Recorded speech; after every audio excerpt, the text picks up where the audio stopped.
The last car of the day was a '92 Silverado, with a dent on the front left fender, and an owner who wouldn't stop talking. He spent 40 minutes leaning against the counter explaining how the accident had happened, like I was going to need that information to do the bodywork.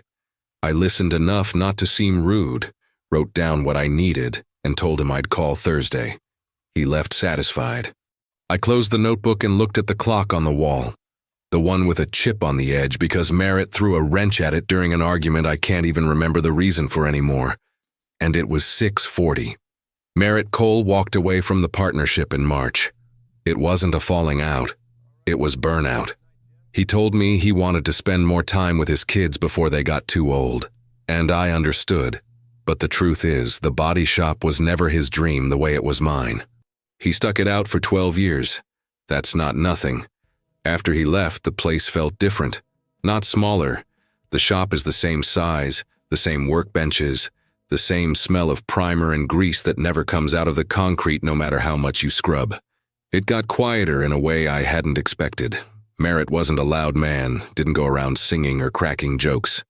But there was his noise. Tools being set down, footsteps on the other side of the shop, the radio he kept on in the corner even when nobody was listening. When he left, he took that noise with him. Without warning me, it would be missed. Black Pine empties out fast after 6. Depot Street especially, already slow during the day, turns into something else at night. Uneven streetlights, the co-op warehouse locked up, the auto parts store next door with its sign dark. Whatever traffic's left is just the hum from GA5 in the distance, far enough away to turn into a whisper. I never used to mind it. With Merritt here, the silence outside was just silence. I usually stay until 7, sometimes 7:30, finishing up paperwork or getting ahead on a part. I've got a house, a good chair, a dog named Rect who barks at everything and intimidates nobody. But the shop is a place I know too well to feel bad in, and there's always been a certain kind of peace in working, when nobody's asking anything of you.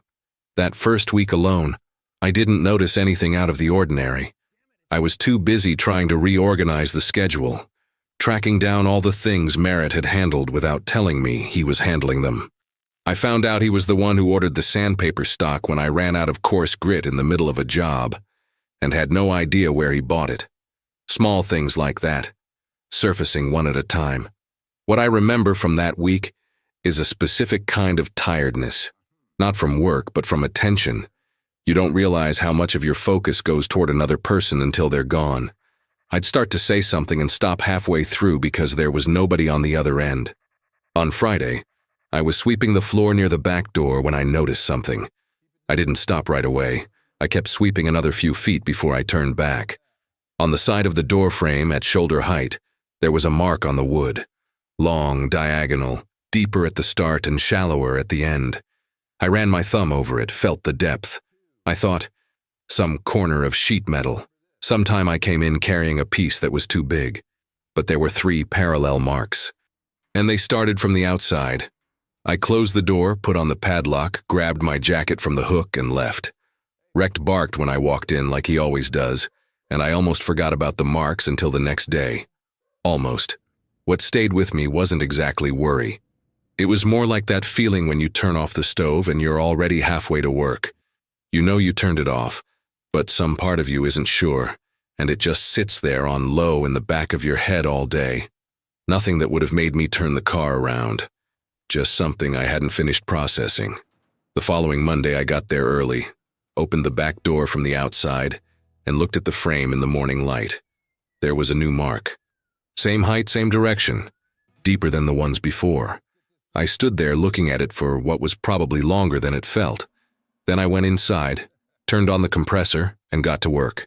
Depot Street used to have more going on than it does today, and the spot where the shop sits was always one of the more sought-after stretches of the block.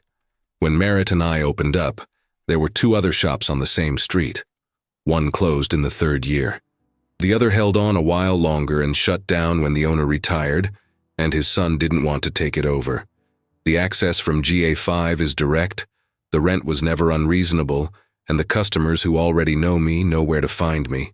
I'm aware it's a spot someone might want, So when I found the second mark on the door frame Monday morning, deeper than the ones from Friday, same height, same direction, my first read was exactly that. Somebody was sending me a message. Some competitor trying to rattle me, or just an idiot who thought vandalism was going to make me think about closing up. It's not unheard of. I've heard from other shop owners in the area that this kind of pressure happens when the market gets tight. I turned on the compressor, grabbed the talker's Silverado, and got to work on the fender. It's the kind of job I can do almost on autopilot. Heat, hammer, check, sand, repeat. Your hands keep going and your head goes somewhere else if you let it. That day my head stayed on the back door, not in any dramatic way. I didn't get anxious, didn't go check it every half hour. But there was a small, persistent question I couldn't close out. What makes 3 parallel marks in wood, from the outside, at the shoulder height of a grown man? I tried to answer it with what I had available. Vandal with a tool, possible, but the scratches were too evenly spaced, almost symmetrical. Large animal, also possible, but why there? Why that specific door that can't even be seen from the main street? Something I'd done myself without noticing. Unlikely because I know every mark I've put in that wood. I didn't reach any satisfying conclusion, filed it away and kept working. Tuesday I came in, opened the back door from outside, and there was nothing new. Same frame, same Monday marks, nothing added. I felt something that wasn't quite relief, more like when a noise stops and you only realize it stopped a little while later. I went in, worked the day, went home. Wednesday, nothing. Thursday morning I was outside checking the frame when Gus Farrell pulled his truck up to the alley entrance. Gus has worked at the co-op for about 15 years. Big guy, not much for small talk, but the kind who means it when he says hello. He rolled down his window and asked if everything was all right. I told him, yeah, just checking the door. He looked at the frame for a second and said he'd seen a big fox roaming Depot Street last week. Said maybe that was it. I thanked him. He drove off. Foxes don't make marks like that. I know how a fox scratches wood. Had that problem at a storage unit I rented before. Foxes scratch low, close to the ground, and the claw is thin. What was on that frame was different in depth and in height, but I didn't say that to Gus because he was being decent, and I didn't have anything better to offer in its place. Thursday night I stayed later than usual. There was a Jeep Cherokee with a post-collision alignment issue I wanted to finish before the weekend, and the job ran longer than I'd planned. It was close to 8:30 when I shut off the compressor. The silence that comes in when the compressor cuts off is always abrupt. The whole shop shifts register in an instant. You were inside a steady noise and suddenly you're inside your own quiet. I'm used to that. But that night, when the compressor stopped, the silence that came in had something different to it. I can't describe it exactly. It wasn't a sound. It was more like a texture, as if the air on the other side of the back door was heavier than it should have been. Like right before a storm rolls in and the damp air reaches you before the rain hits the ground. I stood still for a few seconds just listening. Nothing. The hum of GA5 in the distance, a car going by far off toward town. Nothing else. I grabbed the flashlight from the hook near the workbench, not the small one I keep in my pocket, the big one with the long handle, and walked to the back door. I opened it slowly, not exactly out of fear, but out of some instinct I didn't stop to question. I swung the light down the alley, empty. Asphalt, the sides of the co-op warehouse, an oil drum I'd left out there weeks ago and forgotten to bring in. Nothing else. I stood in the doorway for maybe a minute. The air outside was cold for the time of year, with that damp undertone that comes down from the mountains when fall starts to give way. There was a smell I couldn't place right then. Not garbage, not the oil drum, not any of the usual alley smells. It was organic, dense, with an undertone that reminded me of copper. It passed quickly. The wind shifted and it was gone. I closed the door, put on the padlock, turned off the lights, and left. The next morning, before going in, I went straight to the frame. There were 2 new marks, deeper than all the ones before. And this time they weren't just on the frame. They ran diagonally down the side of the door, like something had slid while pressing against it. The aluminum on the Cherokee, parked 2 feet from the door, had a long mark along the side, almost at roof height. Thin, irregular, the kind sheet metal gets when something hard drags across it with enough pressure to scratch, but not enough to dent. I stood there looking at the scratch on the Cherokee for a while. That car had been inside the shop when I left. I had locked the back door from the outside with a padlock. The front door was locked too. There was no way that had happened from the outside. I spent the weekend trying to find an explanation that held together. I couldn't. It's not that I'm the kind of person who panics easily, never have been. I have a way of dealing with problems that Merritt used to call aggravating, and that I call practical. You look at what's in front of you, assess what you can do, and do it. What doesn't have an immediate solution you set aside until you have more information. Works well for most things. The scratch on the Cherokee wasn't yielding to that method. I'd examined the mark Friday morning carefully, in the good daylight coming through the front door. It was a continuous scratch, uninterrupted, starting at roof height and running diagonally down until it lost force near the door handle. The kind of mark a claw makes when the animal is moving and its contact with the surface is fading. It wasn't a tool. It wasn't a key. The pressure was irregular the way animal pressure is irregular, stronger at the start, tapering off at the end. What stopped me was the geometry of the problem. The back door had been locked from the outside with a padlock. The front door was locked with a key. The Cherokee was inside. There's no window at the back of the shop, just a ventilation opening in the ceiling with a metal grate that's been bolted in place for years. None of the explanations I tried to build worked out, because every one of them had a hole in the middle. The ventilation grate looked solid from a distance, but one of the bolts had some give that I didn't remember being there. Not loose enough to draw attention, just enough to make me look twice. Monday morning I called Hector Brines, who runs a small security company out of Jasper and has already installed cameras in 2 shops I know of in the area. I explained the situation without going into too much detail, told him I was having a vandalism problem and wanted a camera on the back door and one at the front entrance. He said he could come Wednesday. I said that was fine. After I hung up, I sat looking at the phone for a second. Vandalism. That was the word I'd used because it was the one that fit in a short call with someone I don't need to explain my life to. But I knew that wasn't quite right. Vandalism has a readable intent. Marking territory, causing visible damage, sending a message. What was happening at the back door had no message. It had a pattern. And a pattern is different. That week I started paying attention in a way I hadn't before. Not in a paranoid way. I still opened the shop on time, still dealt with customers, still did the work. But a part of my attention stayed tuned toward the back of the shop in a way it hadn't been before. I heard the compressor differently, heard the door differently. When the wind hit the aluminum roofing, I'd raise my head before I even realized I was doing it. Tuesday afternoon, a new customer came in. Man around 40, wide-brimmed hat, Ford truck with a dent on the rear bumper. His name was Boyd Sutter, said he'd heard about my shop from a mechanic in LJ. We talked while I looked over the bumper, and partway through the conversation he mentioned he'd seen movement in the side alley last week, late at night when he was driving past on Depot Street. Said he figured it was me working late. I asked what kind of movement. He thought for a second, said he hadn't paid close attention, that it was quick, but that it had seemed big. He said, big like a large person, not like a small animal. Then he added that maybe it was just shadow, that it was dark and he was driving. I thanked him and changed the subject, but that stayed with me. Big like a large person. Wednesday, Hector came to install the cameras. Took about 3 hours, put one covering the back door with an angle down the alley, and another at the front entrance covering the parking area. He walked me through the app on my phone, showed me how to pull up the recordings. It was a simple system, stored 72 hours before overwriting. I said it looked good. That night before leaving, I walked over to the back door and stood looking at the new camera mounted in the corner of the wall. There was a small red light blinking slowly, showing it was recording. I felt something I hadn't expected to feel. It wasn't relief, it was almost the opposite. Like the camera was making the problem more real than I wanted it to be.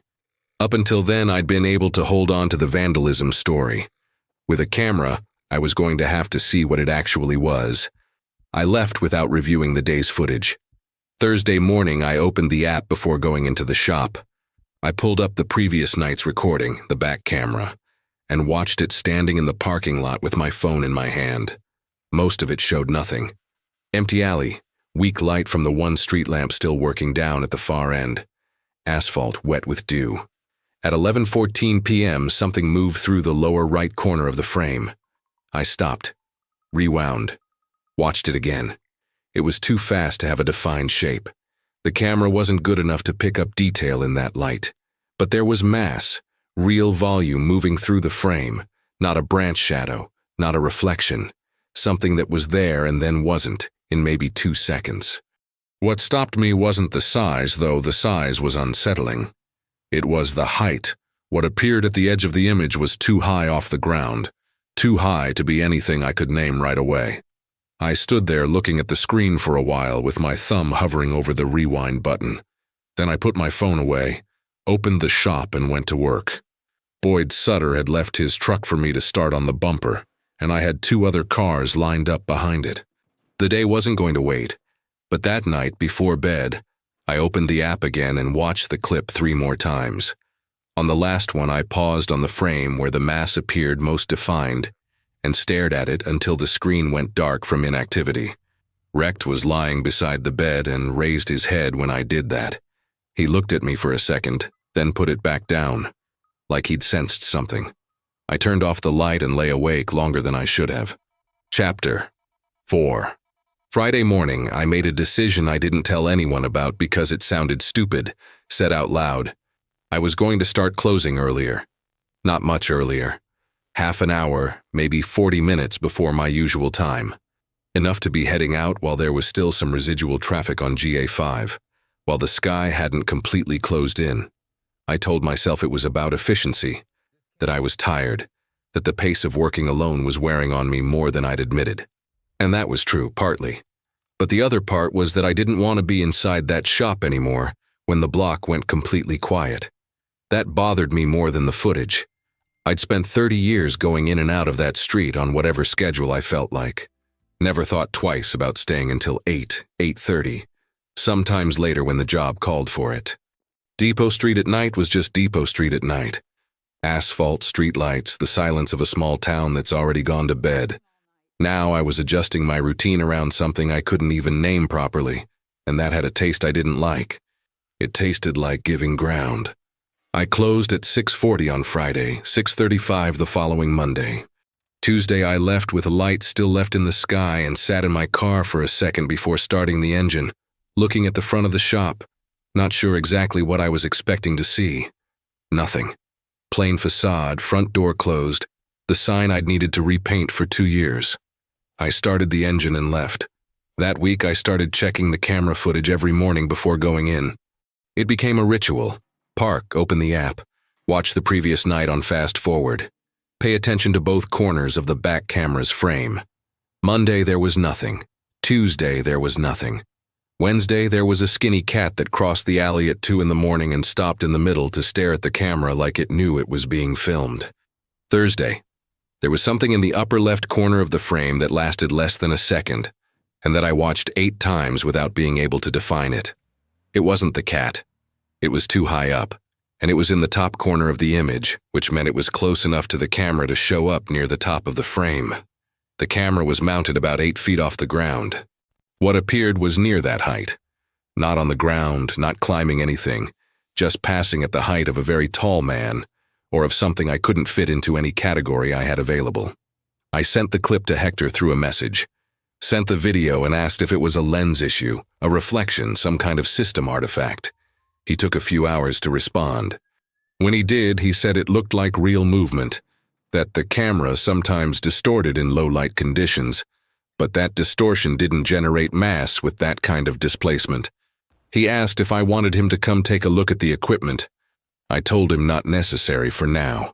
That afternoon, a woman I didn't know came into the shop. She looked around 60, short hair, green wool jacket that was one size too big for her. She said her name was Ruth Pasley, and that she lived on Crescent Road, which runs parallel to Depot Street on the warehouse side. She didn't have a car to fix. She'd come to ask if I'd noticed anything strange the past few days, because her dog had been refusing to go out into the backyard after 6 in the evening. I stopped what I was doing. I asked what she meant by strange. She crossed her arms inside the oversized jacket and said she couldn't explain it properly, that it was more of a feeling, that the neighborhood felt different at night, and that she wasn't the kind of person who normally said that kind of thing. She said her dog was an 8-year-old lab that had slept outside in the yard his whole life and was now scratching at the front door at night to be let in. I listened to all of that without saying anything about the footage, about the scratches on the door, about the mark on the Cherokee. I told her I hadn't noticed anything unusual, but that if I did, I'd let her know. She left a phone number written on a piece of paper she pulled from her purse, already written on it, like she'd planned to leave it before she even came in, and walked out. I stood looking at that number for a while after she left. Her dog on Crescent Road, mine at home, who had lifted his head that night while I was watching the video on my phone. Wrecked isn't a dog that shows much. Barks at visitors, barks at unfamiliar cars on the street, but inside the house he's quiet. That night he'd raised his head for no apparent reason and looked at me the way a dog looks when it's processing a sound a human isn't hearing. I'd noticed. I'd filed it away. Now I was pulling it back out. That night I closed up at 6:20. I did the walkthrough that had become habit. Back door, padlock, cameras, front door, key. Walked to my car, and before getting in I stood still for a moment looking at the side alley. The street lamp on the corner was still out. The city hadn't sent anyone. The alley was dark from the midpoint inward, with just a strip of light coming from the far end where the other lamp still worked. It was the kind of dark that isn't complete but is enough. The kind where you can see there's nothing there, but can't be completely sure. I got in the car, locked the doors, and drove away. Saturday morning, no appointments scheduled. I went back to the shop just to check the cameras.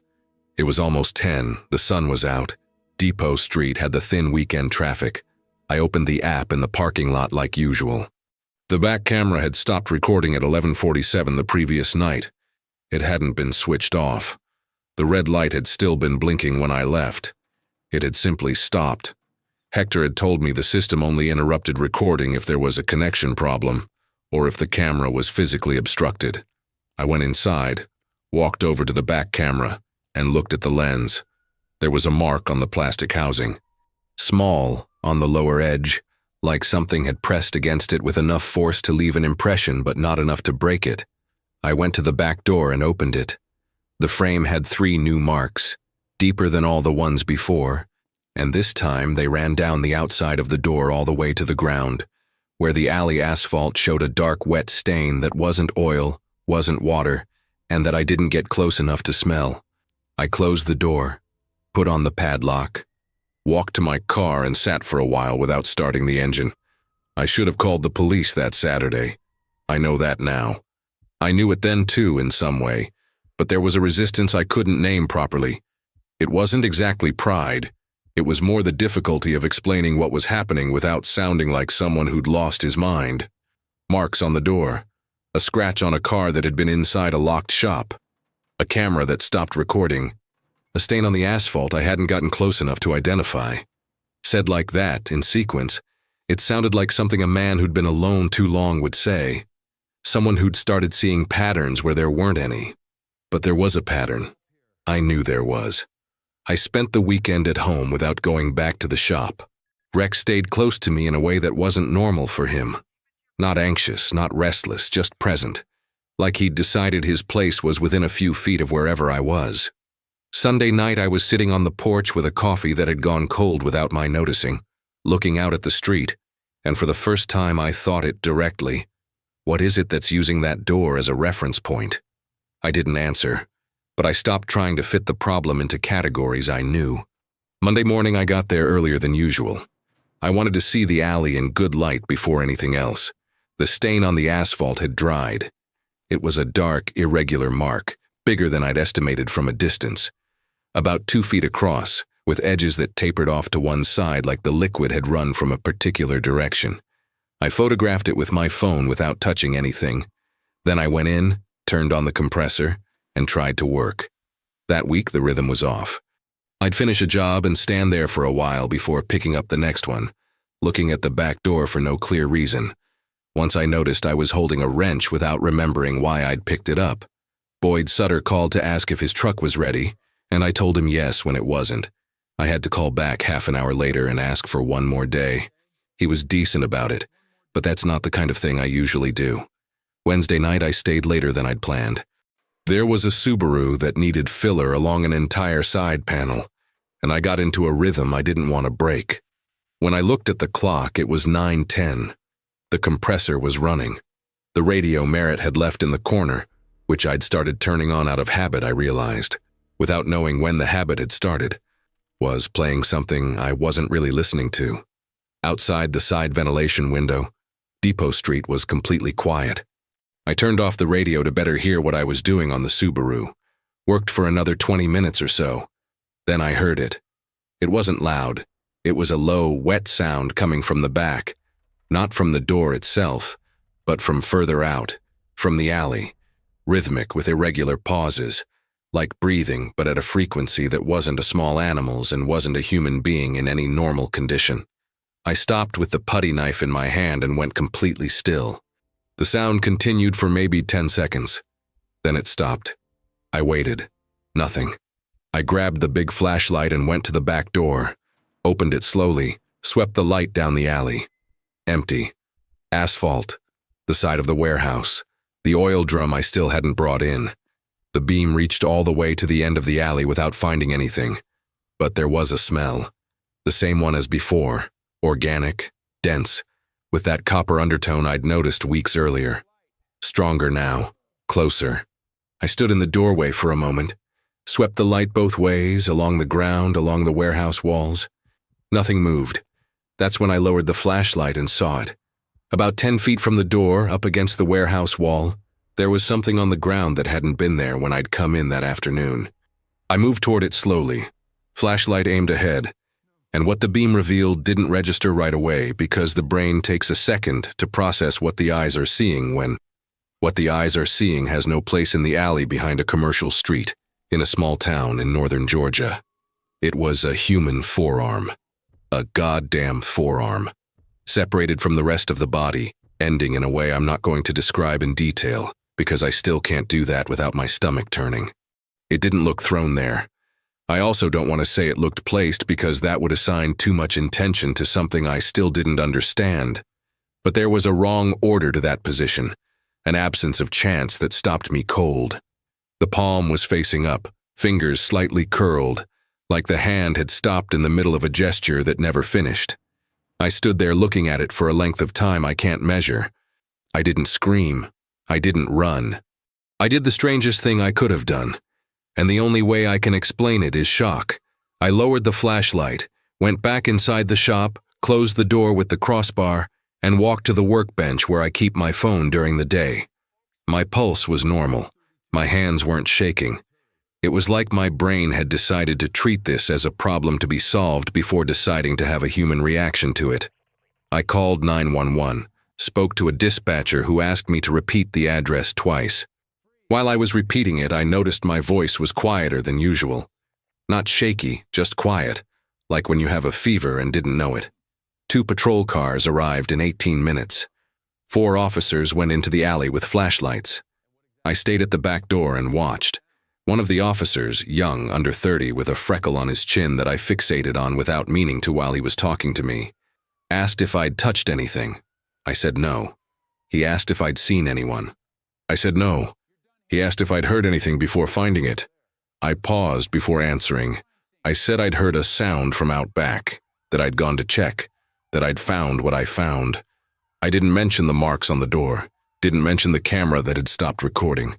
Didn't mention the scratch on the Cherokee or the stain on the asphalt or the smell. Not because I was hiding anything. I was in shock, and in shock you answer what you're asked and nothing more.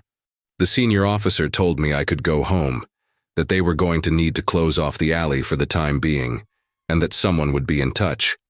I walked to my car, sat down, started the engine.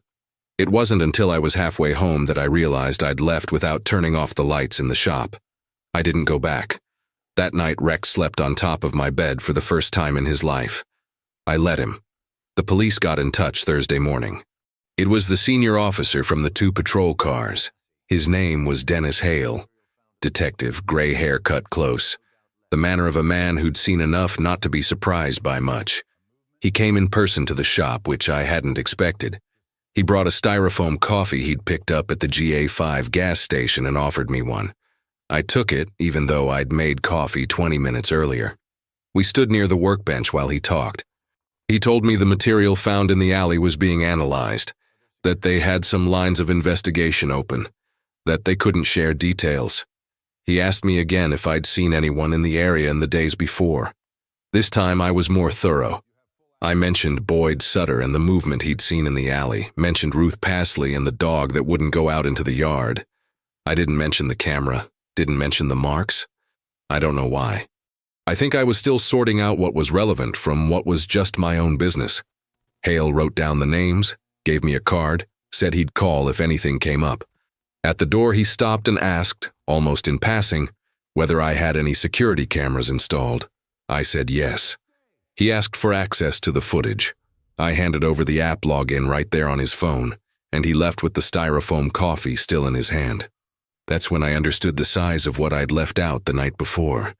The marks on the door, the camera that had stopped, the scratch on the Cherokee, the stain on the asphalt. Everything I'd been treating as my own problem was now part of the same alley. This wasn't vandalism anymore, wasn't paranoia from a tired man working alone. It was context. And I'd left that context out because, until Hale asked about the camera, part of me was still trying to separate the forearm from everything else. I stood looking at his card for a while after he left. The day was long. I dealt with 2 customers, worked on a Honda Civic with a hood panel issue, tried to keep my pace. But there was something different about the shop that day. Not the space itself, which was the same as always, but the way I moved through it. I was watching the floor, the corners, the back door, like I expected to find something that shouldn't be there. A little after 6, I was ready to close. I turned off the back lights, shut off the compressor, did my usual walkthrough. When I got to the back door, I unlocked the padlock, opened the door, and out of habit glanced down the alley before locking up from outside. The alley was empty, clean asphalt. The police had cleared everything out Wednesday night. The oil drum I'd forgotten was gone too, probably collected along with the rest. There was a strip of yellow tape still stuck to a corner of the warehouse wall, left behind, trembling slightly in the wind. I locked the padlock and walked around the side of the shop to get to the front parking lot. It was on that walk around that I saw it. Not completely. Never completely. I need to make that clear because otherwise it sounds like I'm inflating what I saw to make the story more interesting. And I'm not. What I saw was partial, fast, poorly lit, and filtered through the state I was in at that moment, which was not a state of calm, methodical observation. At the far end of the alley where the broken street lamp stood, there was something standing. It was in the shadow. The lamp on the other side, the one still working, threw a strip of light across the asphalt but didn't reach where that thing was. What I could make out was a silhouette with proportions that didn't add up. Too tall, with shoulders that weren't shoulders the way a person's shoulders are, wider toward the back, with a curve that suggested a different volume than human. The limbs were long, too long for the size of the torso. It had its back to me, or at least wasn't facing in my direction. It wasn't moving. I stood at the corner of the shop for a moment I can't measure. I didn't scream. I didn't run. I did what anyone who's spent 30 years fixing things with their own hands does when they come across something they don't understand. I stood there looking, trying to identify what it was before reacting. Then it moved. It wasn't the movement of a person getting up from where they stood. It was an adjustment, like when an animal shifts its weight without leaving its spot testing the ground. One shoulder dropped slightly. The head, if it was a head, tilted a few degrees in one direction. And in that adjustment I saw for the first time, for a fraction of a second, the profile. The snout was long, not like a dog's, more elongated, with a curve that didn't match any animal I knew up close. The neck was thick, too short for the height of the body. And there was something about the overall proportions. The relationship between the length of the limbs and the torso, the angle of the knees that seemed to bend in a slightly wrong way, that told me, without words, without any explicit reasoning, that this was nothing I had ever seen before. The smell came right after. The same smell, copper and something organic and dense that clung to the back of the throat. I stepped back. Slowly, without turning around, stepping carefully on the asphalt to avoid making noise. I rounded the corner of the shop, reached the front, opened the car, got in, and locked the doors in one continuous motion that my body carried out without any clear instruction from me. I sat in the driver's seat looking in the rearview mirror. The side alley appeared at the edge of the mirror, dark, quiet, the police tape still trembling in the wind at the far end. Nothing came out of the alley. I stayed there for maybe 3 minutes without starting the engine. My heart was racing. I only noticed when I tried to pick up my phone and my hand was less steady than I'd expected. I started the engine, put it in gear, didn't look in the mirror again. I got home, went inside, closed the door, and stood in the hallway for a while with my key still in my hand. Recht was waiting for me at the entrance like always, but this time he didn't bark. He just looked at me with his ears up and his body still, like he was reading something in me that he didn't know how to respond to. I sat down on the hallway floor, back against the door. I didn't call Hale that night. I thought about it, picked up the card, held it. But what was I going to say? That I'd seen something in the alley with the wrong proportions? That the smell had come back? That the knees bent in a strange way? I put the card on the kitchen table and went to bed. Or tried to. I called Hale the next morning. I didn't tell him everything. I told him enough. Said I'd seen something in the alley the night before, large, that I couldn't identify. I used the word animal because it was the closest one without opening a conversation I wasn't prepared to have over the phone. Hale was quiet for a second after I finished. Then he asked if I'd managed to get a photo. I said no. He asked if I'd seen where it came from, or where it went. I said no. He asked if I was doing all right. I paused before answering. I said I was. He said he'd stop by the shop later that day. He didn't. He sent a message at 4 in the afternoon saying he'd been held up at another call and would come by Monday. I replied that was fine and put my phone away. Later, he sent me another message about the old footage. Said he'd gone through the clips from the back camera, but that there wasn't much to work with. Dark mass, shadow, signal dropout, image interruption. Nothing a report could call evidence without looking ridiculous. Still, he asked me not to delete anything. That Friday, I worked through the day without ever finding my rhythm. There was a Dodge Ram with extensive side damage that needed real attention, the kind of job that usually absorbs me completely, and I kept stopping mid-task for no clear reason, standing there with the sandpaper in my hand, staring at nothing for too long. Sometime after lunch, I realized I'd spent 20 minutes on the same section without making any progress, because I'd been applying and removing filler on the same spot in a loop, my head somewhere else entirely. I stopped, put the sandpaper down on the workbench, walked to the back sink, washed my hands, drank water straight from the faucet because I didn't have the patience for a glass. What I couldn't stop thinking about wasn't the silhouette in the alley. It was the forearm. I'd spent days trying not to think about it directly, filing it away, going around it, keeping it on low in the background. But that afternoon it came back with a clarity that caught me off guard. The position. Palm up, fingers slightly curled. That hadn't been discarded, it had been placed. And if it had been placed, there was an intention, not human. I'd stopped trying to fit this into human behavior. But intention all the same. A logic I couldn't read. One that belonged to something operating by criteria I had no access to. That was what disturbed me more than anything else. Not the size, not the smell, not the wrong proportions in the dark.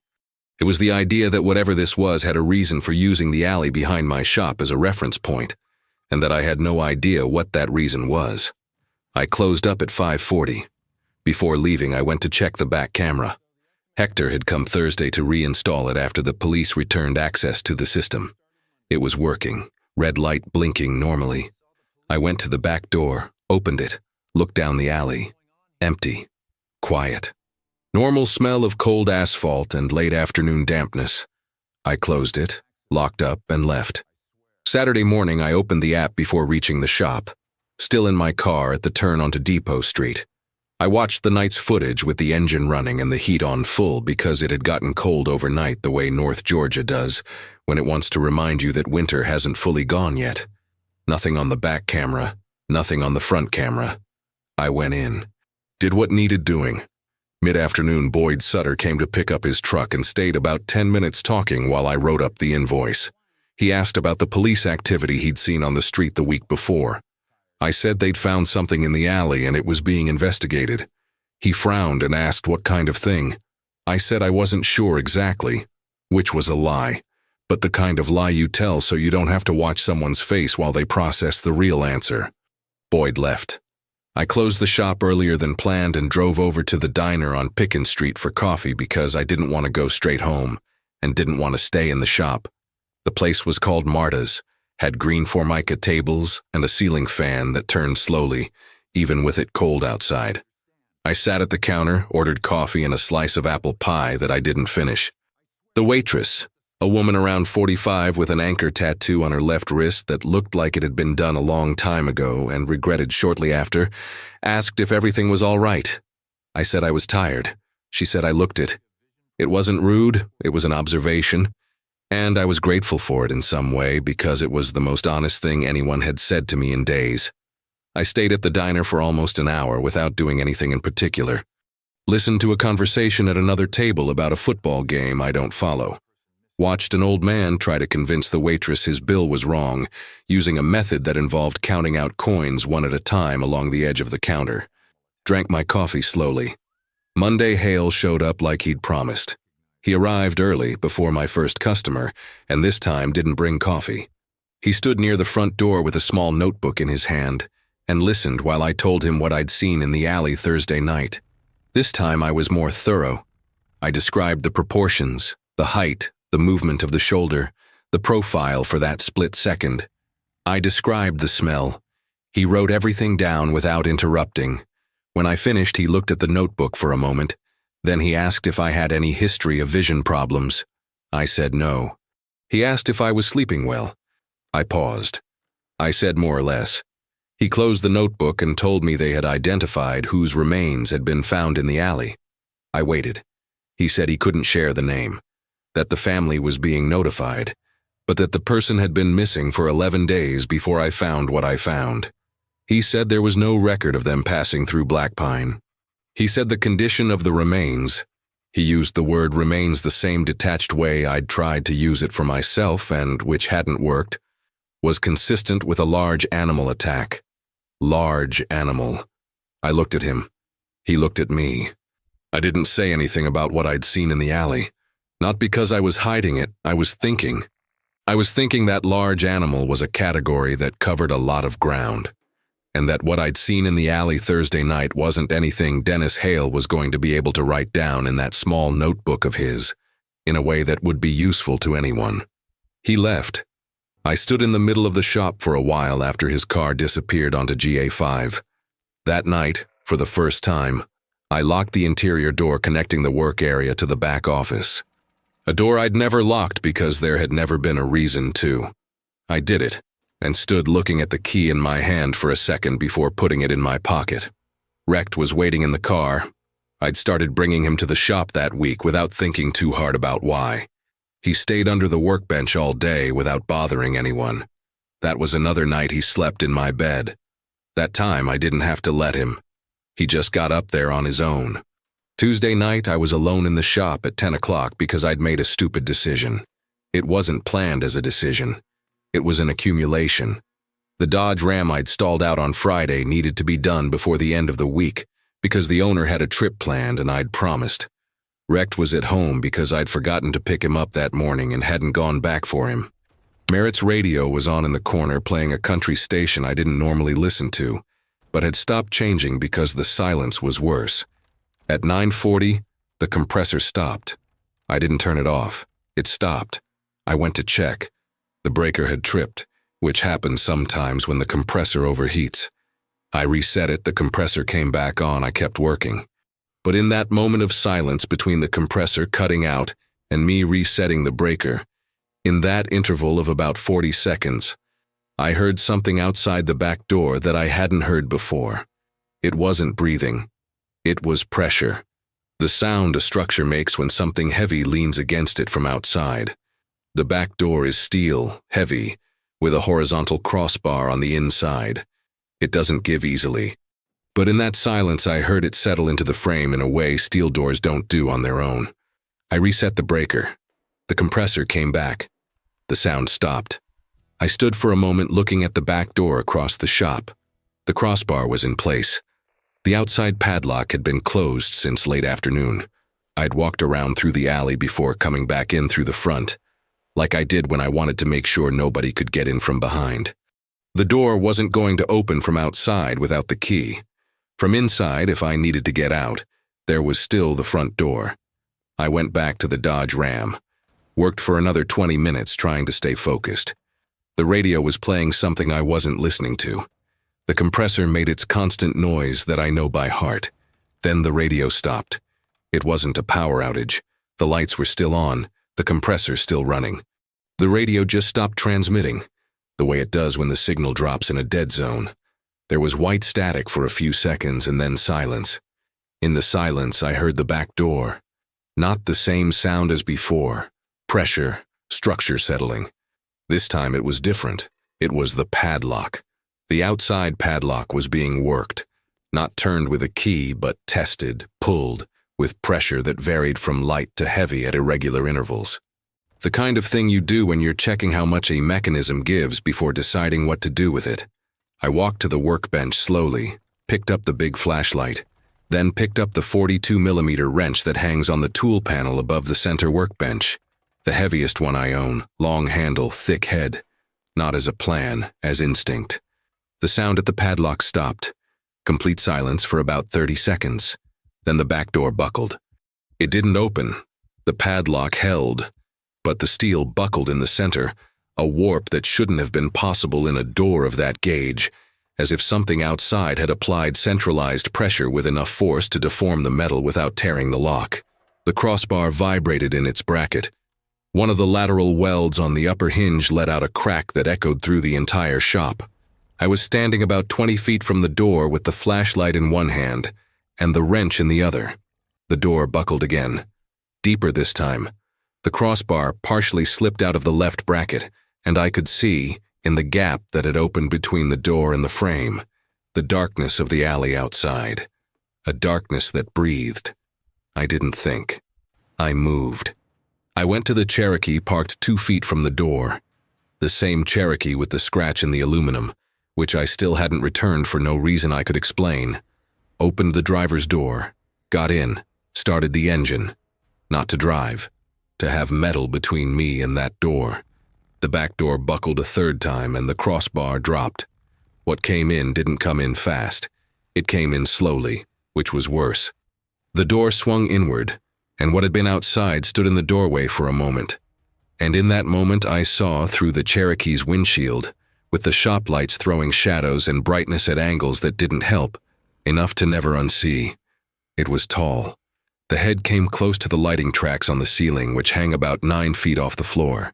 The shoulders were wide and uneven, with musculature that didn't follow the logic of human distribution. More volume toward the back, less lateral definition, as if the bone structure underneath followed a different diagram. The coat was sparse, in irregular patches, and between the patches I could see grayish skin stretched over the joints like material that had been designed for a smaller body. It stood in the doorway. The head moved in slow arcs, not up and down but side to side like a sweep. It was smelling. I could hear the nasal breathing even with the Cherokee's engine running, deep, rhythmic, with an interval at the end of each cycle that wasn't human. It didn't see me right away. I turned off the Cherokee's headlights without thinking, stayed completely still in the dark cab, engine idling, breathing through my nose as slowly as I could. The shop lights were still on.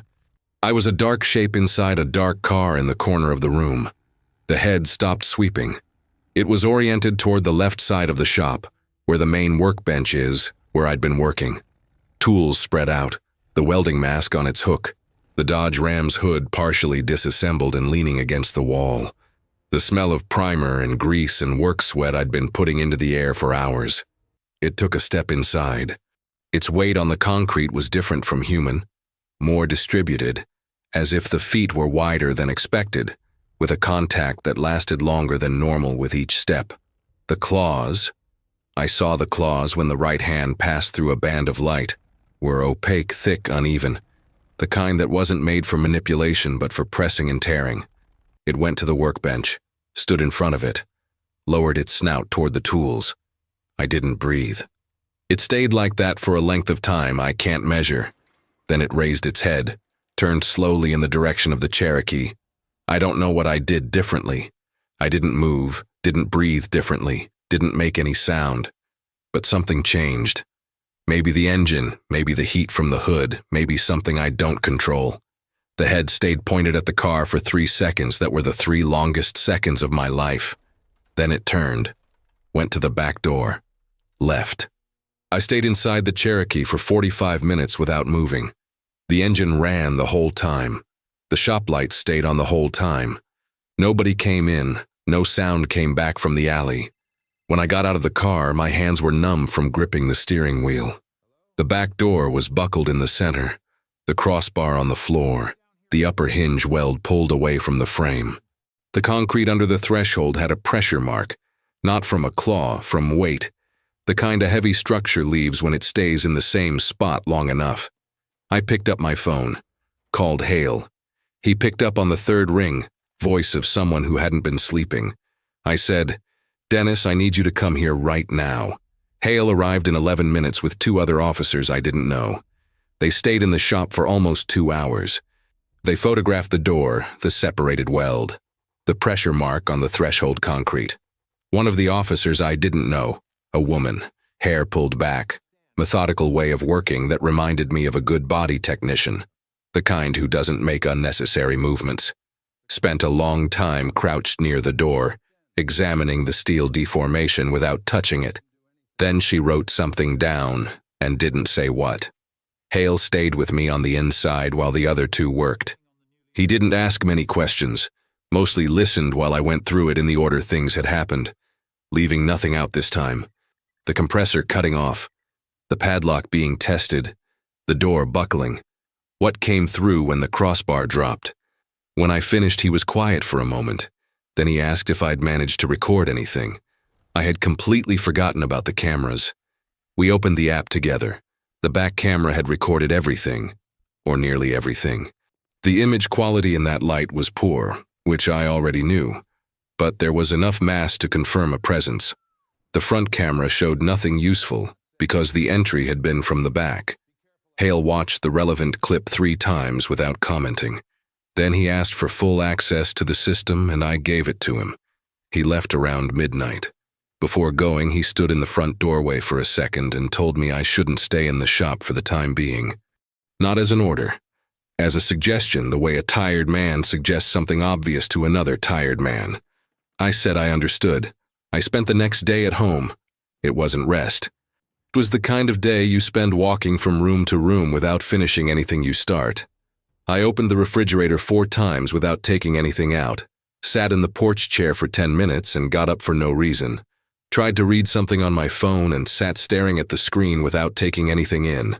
Recht followed me through every room with that old dog patience that doesn't demand an explanation, but doesn't leave you completely alone either. Mid-afternoon, I called Merritt, not to tell him what had happened. I wasn't sure why I was calling while the phone was ringing, and when he picked up, I said I was just calling to talk, which was a strange thing to say, but which he accepted without comment because that's the kind of man Merritt is. We talked for about 20 minutes about things that had nothing to do with anything. His kids, a trip his wife was planning, an old car he was thinking about buying just to buy it. I never brought up the shop. He never asked, which made me think maybe he knew something was going on and was waiting for me to get there in my own time. I didn't get there. I hung up after 20 minutes saying we should grab a beer sometime. He said yeah. Thursday morning I went back to the shop. Not because Hale had cleared it. I hadn't spoken to him since Tuesday night. But because there was work sitting and customers waiting, and I can't stay idle more than 2 days before the weight of what's pending gets heavier than anything else.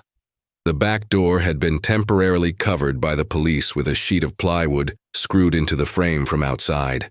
It wasn't a solution. It was containment. I looked at the plywood for a moment, ran my hand across the surface, and went to work. The Dodge Ram was finished that afternoon. I called the owner, a man named Carl Brody who lived in Talking Rock and had the trip scheduled for Friday. He came to pick it up, looked the job over, said it looked good, paid cash, and left. I stood looking at the empty space where the Ram had been for longer than necessary. Hale called late afternoon. He said the footage had been sent to a wildlife specialist at the University of Georgia in Athens. He said the word specialist with a carefulness that told me he wasn't entirely sure himself what he was sending over. He said the analysis would take a few days. He said in the meantime I should avoid being in the shop after business hours. I asked if there was any record of an animal that size in the area. He was quiet for a second. Then he said there was nothing in the state records that matched what was on the footage. He said it in the flat voice of someone reading a line from a report. No inflection, no side comment, nothing to indicate what he thought that line meant. I thanked him and hung up. I closed up at 5:30. Before leaving, I did the walkthrough, not out of habit, but deliberately, checking each point. The plywood on the back door was solid. The cameras were working. The back lights were off. The front door locked. I walked to my car, opened the door, stopped. There was a small decision I'd been putting off for days that in that moment came into clear focus. I was going to keep going. Not the investigation. I'd leave that to Hale and to the wildlife specialist at the University of Georgia, who was probably going to receive that video and spend the next few days not sleeping right. I was going to keep the shop going. Keep opening at 7:30, dealing with customers, doing body work, ordering sandpaper from the right place now that I knew where Merritt bought it.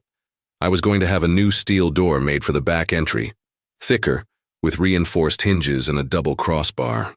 Not because I'd resolved anything, not because I knew I was safe, but because the shop was mine. It was mine before it was Merritt's. It was mine while it was both of ours, and it was still mine now that it was just mine again. 30 years of primer smell in the concrete isn't something you hand over to whatever comes through the back door at night without giving you the option. I got in the car, put on my seatbelt. Rex was in the back seat looking out the window with his tongue out, completely indifferent to anything that wasn't the movement on the street. I looked at him for a second. I started the engine and drove away. The new door was finished 3 weeks later. Carbon steel, reinforced hinges with double welds, a horizontal crossbar with 2 locking points instead of 1. The man who installed it came from Jasper, worked for nearly 4 hours, and didn't ask a single question about why the old door had been buckled in the center like that. I appreciated that. Hale called me once after the University of Georgia specialist delivered the analysis. He didn't go into detail, said the footage was of insufficient quality for a conclusive identification, that the physical marks on the door were consistent with a large animal, that the forearm case remained open. He used the phrase remained open with that same carefulness as before, that flat report voice I'd already learned to read. Remained open meant they had nothing that closed it. I said I understood. He said he'd let me know if anything came up. Nothing did. The routine came back gradually, which is how routine always comes back. Not all at once, but in pieces, one habit at a time. I opened at 7:30, made coffee in the old drip machine Merritt had left behind because his was better than mine. Dealt with customers, did body work, closed on time. For a while I checked the cameras every morning before going in, but that habit faded without my making a decision about it. Now I check when I remember, which isn't every day. Rex still comes with me to the shop. He stays under the workbench all day, goes out to the front parking lot when he needs to, comes back. The customers who noticed asked if he was new, and I said no, he's always been mine. Nobody complained. Gus Farrell from the co-op stops sometimes at the alley entrance to say hello when he's arriving in the morning. The conversation is always short. Weather, work, something about the pothole on GA5 that's been there for months, and the county hasn't patched. He never brought up the fox again. I never raised the subject. Ruth Pasley came by the shop once. No car to fix. She just came. She stood in the front doorway for a moment, looked at me the way people look when they want to confirm you're still in one piece, said good afternoon, and left. I understood what that visit was. It didn't need explaining.